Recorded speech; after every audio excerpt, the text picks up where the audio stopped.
ಸಂತ ಪ್ರಕರಣ ನಿಕಾಲೆಯಾಗಿದ್ದರಿಂದ additional advocate general ಅವರು ನಮಗೆ ಆಡಳಿತಾಧಿಕಾರಿಯಾಗಿ ಅಧಿಕಾರ ಸ್ವೀಕರಿಸ್ಬೋದು ಅಂತ ನಿನ್ನೆ ಸಾಯಂಕಾಲ ಸಂದೇಶ ನೀಡಿದ ಮೇರೆಗೆ ಇವತ್ತು ನಾನು ಚಾರ್ಜ್ ತೊಗೊಂಡಿದ್ದೇನೆ.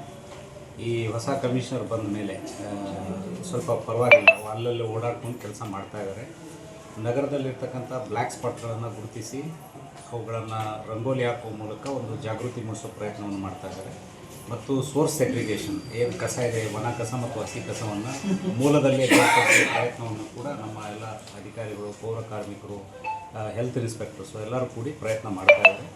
ಮತ್ತು ಹಸಿ ಕಸವನ್ನು ಕಾಂಪೋಸ್ಟ್ ಆಗಿ ಮಾಡಿ ಅದರ ಮಾರಾಟ ಕೂಡ ಮಾಡಿರೋದು ಸ್ವಲ್ಪ ಸಂತೋಷದ ವಿಷಯ. ಬಟ್ ಅದರ ಜೊತೆಗೆ ಸಿವಿಕ್ ಸೆನ್ಸ್ ಅಂತಕ್ಕಂಥದ್ದು ನಾಗರಿಕರಲ್ಲಿ ಬರಬೇಕಾಗ್ತದೆ. ಅದರ ಬಗ್ಗೆ ಜಾಗೃತಿಯನ್ನು ಮೂಡಿಸೋ ಪ್ರಯತ್ನವನ್ನು ನಾವೆಲ್ಲರೂ ಸೇರಿ ಮಾಡ್ತೇವೆ ಮತ್ತು ಒಂದು ವಿಶೇಷ ಆಂದೋಲನ ಮಾದರಿಯಲ್ಲಿ ನಾವು ಮಾಡ್ತೀವಿ. ಸರ್, ಈಗ ಜಾತ್ರೆ ಹಿನ್ನೆಲೆ